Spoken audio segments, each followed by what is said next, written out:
ഒന്നും പറയുന്നില്ല, പെട്ടെന്ന് നമുക്ക് വീഡിയോയിലേക്ക് കിടക്കാം, അല്ലെങ്കിൽ നേരം കളയണ്ട. അപ്പോൾ ഇന്നൊരു പുതിയൊരു വിഷയമായിട്ട് വന്നിരിക്കുകയാണ്. അപ്പോൾ ഈ വിഷയത്തിൽ കുറേ സംഭവങ്ങൾ പറയാനുണ്ട്. ആ സംഭവങ്ങളൊക്കെ ഞാൻ പറയുമ്പോൾ നിങ്ങൾ ചോദിക്കും, അതാരാണ്, ഈ നടി ആരാണ്, ആ നടൻ ആരാണ്, അതിൻ്റെ പേര് പറയൂ ചേട്ടാ, ഈ നടിയുടെ പേര് പറയൂ ചേട്ടാ, ഈ നടൻ്റെ പേരും നടിയുടെ പേരും പറയാൻ പറ്റില്ല ചേച്ചി, ഇതൊക്കെ നമ്മൾ പറയും. എൻ്റെ സഹോദരങ്ങളെ, എൻ്റെ വീഡിയോ കാണുന്ന എൻ്റെ മാന്യ പ്രേക്ഷകരെ, ഒരു കാരണവശാലും ഇവരൊന്നും പേര് പറയാൻ പറ്റില്ല. ഇവരൊക്കെ ജീവിച്ചിരിക്കുന്നവരാണ്. ഇവരൊക്കെ പേര് പറഞ്ഞാൽ അത് അവർക്ക് കുടുംബമുണ്ട്, അവർക്ക് കുട്ടികളുണ്ട്, അവർക്ക് പേരക്കുട്ടികളുണ്ട്. അപ്പോൾ ഇതൊക്കെ അവരെ കുടുംബത്തെ ബാധിക്കും. അതുമല്ല, അവർ ചിലപ്പോൾ നമ്മൾക്ക് പണി തരികയും ചെയ്യും. എന്തിനാ വെറുതെ പണി മേടിക്കുന്നത്? ഇപ്പം ഇങ്ങനെ നമ്മൾ ഓർഡറായിട്ട് പറഞ്ഞു കഴിഞ്ഞാൽ അത് ആർക്കും ബാധിക്കില്ല, ആരും പേരും പറയുന്നില്ല. ഇങ്ങനെ സിനിമാ ലോകത്ത് നടക്കുന്നുണ്ടെന്ന് നിങ്ങൾക്ക് മനസ്സിലാവുകയും ചെയ്യും. ഇതൊരു വൃത്തികെട്ട ഫീൽഡാണ്. ഒരു കാരണവശാലും തറവാട്ടിൽ പിറന്ന ഒരു പെൺകുട്ടിക്ക് പോലും സിനിമാ ഫീൽഡിൽ അഭിനയിക്കാൻ വരാതിരിക്കുക.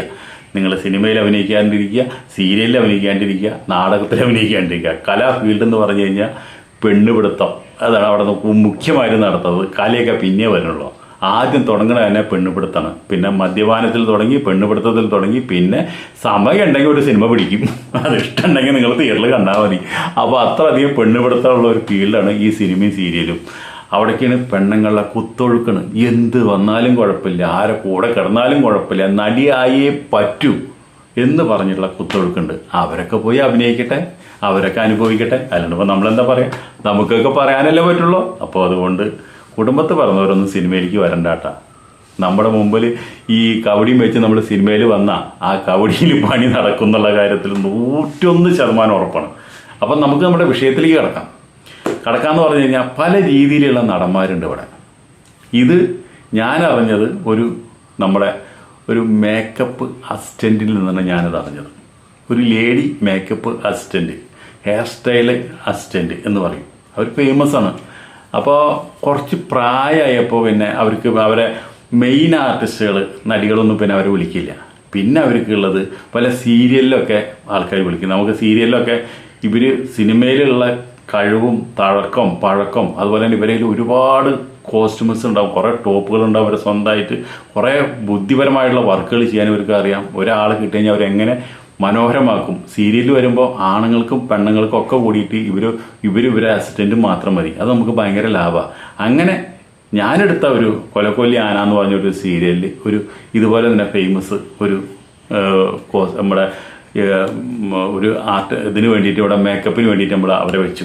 അപ്പോൾ അവർ മേക്കപ്പ് ചെയ്യും. അപ്പോൾ അവർ ആദ്യമൊക്കെ പല നടികളും ഫേമസ് നടികളുടെ ഹെയർ ഡ്രസ്സറായിട്ട് പോയുള്ളതാണ്. ഇപ്പം നമുക്ക് അവർ മേക്കപ്പ് ചെയ്യാനായിട്ട് വന്നു. അവരാണുങ്ങൾക്കും ചെയ്യും, പെണ്ണുങ്ങൾക്കും ചെയ്യും. ഒത്തിരി പ്രായമായപ്പോൾ പിന്നെ സിനിമാക്കാർക്കും നടികൾക്കൊന്നും അവർ ആവശ്യമില്ല. അപ്പോൾ അവരിങ്ങനെ ഇരിക്കുമ്പോൾ പല സിനിമകളിലത്തെ പല കഥകളും പറയും.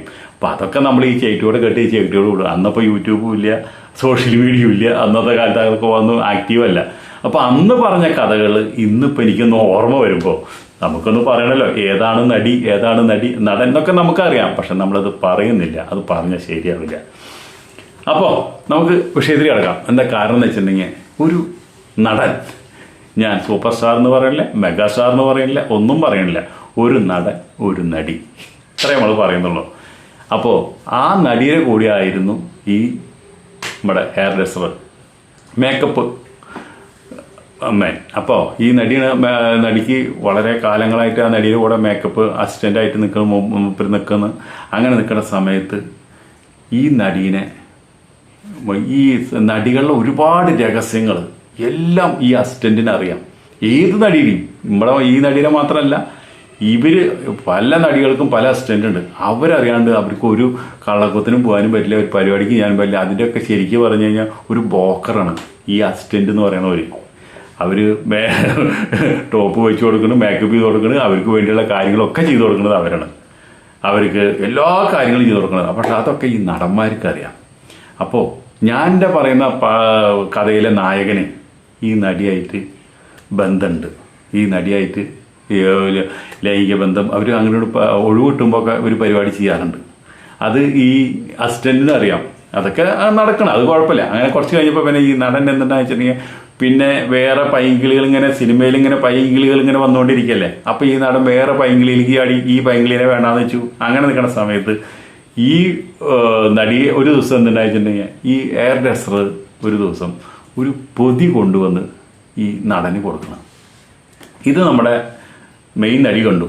അപ്പോൾ ആ മെയിൻ നടി ചോദിച്ചു, എന്തുട്ടാ അവിടെ കൊണ്ട് കൊടുത്തേ എന്ന് ചോദിച്ചു. അപ്പോൾ പറഞ്ഞു, അല്ല അത് ഞാൻ സാറിന് ഞാൻ ഒരു പ്രസാദം കൊടുത്തതാ അമ്പലത്തിലെ. അപ്പം നീ എന്ന അമ്പലത്തിൽ പോയി എനിക്ക് തന്നില്ല പ്രസാദം, സാറിന് കൊണ്ട് പ്രസാദം കൊടുക്കണത് എന്താണ്, എനിക്ക് അവിടെ പ്രസാദം താ.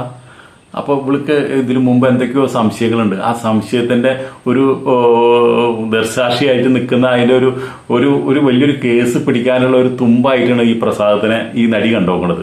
ഇവളെ ഇവിടുന്ന് പുറത്താക്കും വേണം, ഇവളെ ഇനി വേണ്ട നമുക്ക്. അതിനുള്ള ഒരു തീരുമാനം കൂടിയായിട്ടാണ് ചോദിച്ചത്.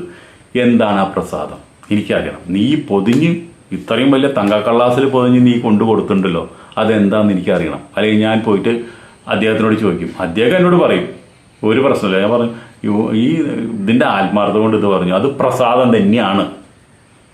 ഞാൻ അമ്പലത്തിൽ പോയി, ആ അമ്പലത്തിലെ പ്രസാദമാണ് ഞാൻ കൊണ്ടു കൊടുത്തത്, എനിക്കതിലും മേലെ ഒന്നും പറയാനില്ല എന്ന് പറഞ്ഞ് പോയി.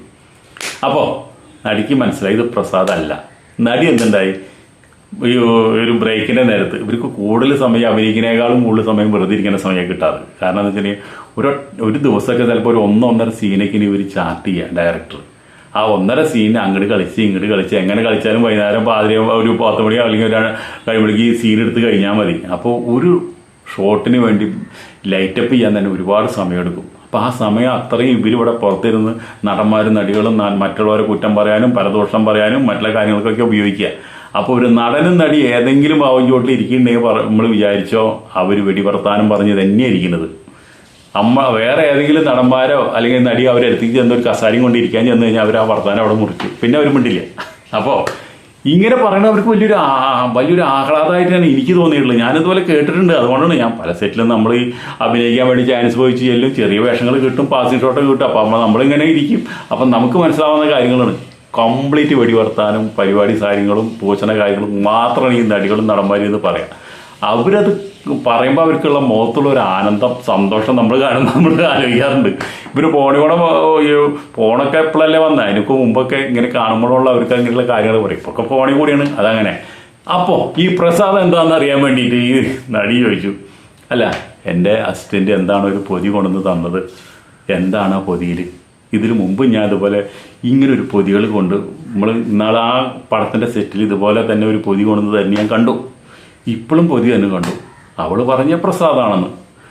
എനിക്ക് വിശ്വാസമില്ല, ചില സംശയങ്ങളൊക്കെ ഉണ്ട്, അതുകൊണ്ടാണ് ഞാൻ ചോദിക്കുന്നത് അതെന്താണ് എന്ന് ചോദിച്ചു. അപ്പോൾ നടൻ പറയല്ലേ, ഇടിയേ അതൊന്നുമല്ല, നീ ഇത്ര വലിയ കഥ പറയേണ്ട കാര്യമൊന്നുമില്ല. നീ ഇന്നലെയല്ലേ നിൻ്റെ ഷേവിംഗ് ഒക്കെ നടന്നത്. എന്ത് ഷേവിങ്? നിന്റെ കഷത്തെ രോമം പഠിച്ചു, നിന്റെ യോനിയിലത്തെ രോമം പഠിച്ചു ഇല്ലേ, ഇതൊക്കെ ഇന്നലെയല്ലേ നടന്നത്. അത് അവൾ പൊതിഞ്ഞ് എനിക്ക് കൊണ്ടു തന്നതാണ്, വേറെ ഒന്നുമില്ല. അത് വേറെ അത് കാണിച്ചണ്ട. അപ്പോഴാണ് നടി ആകെ മേപ്പിട്ട് നോക്കണത്. ശരിയാണുള്ളത്. അല്ല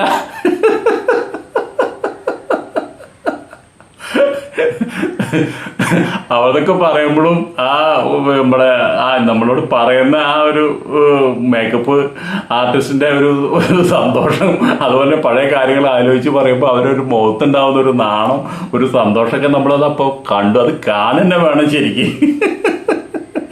എന്നിട്ട് ചോദിക്കുക, അത് ശരിക്കും പറഞ്ഞാൽ മലയാളി അല്ല കേട്ടോ, ഒരു തമിഴാണ് അവർ. എന്നിട്ട് ചോദിക്കുക, എന്നെ സാർ ഇപ്പിടിതാനാ എല്ലാ നടന്മാരെല്ലാം ഇപ്പിടിതാനാ, എന്നാ ഇത് നമുക്ക് தெரியாது, இப்படி തന്നെ പണ്ടെടുത്ത് നമുക്ക് ഇങ്ങ വന്ന് താനേ നമ്മൾ തെയ്യത്, അതൊക്കെ നമുക്ക് ഒരു ആശ്ചര്യം താനേ എന്നൊക്കെ അത് പറയുന്നത് നമ്മളോട്. എന്നിട്ട് എന്തുണ്ടായി, അപ്പോൾ ഈ നടി അതിങ്ങനെ തലയിൽ കഴിച്ചു, എന്തിനാ അത് ഇങ്ങനെ, ഇതിൻ്റെ ആവശ്യം എന്താ ഉള്ളത്, നമ്മൾ എത്ര പ്രാവശ്യം ഒരുമിച്ച് കഴിഞ്ഞിരിക്കുന്നു, ഇപ്പം ഇന്ന് വളർന്നില്ലെങ്കിൽ നമുക്ക് ഒരുമിച്ച് കഴിയാലോ. അപ്പോൾ നടൻ പറയല്ലേ, അതൊക്കെ ശരി തന്നെ.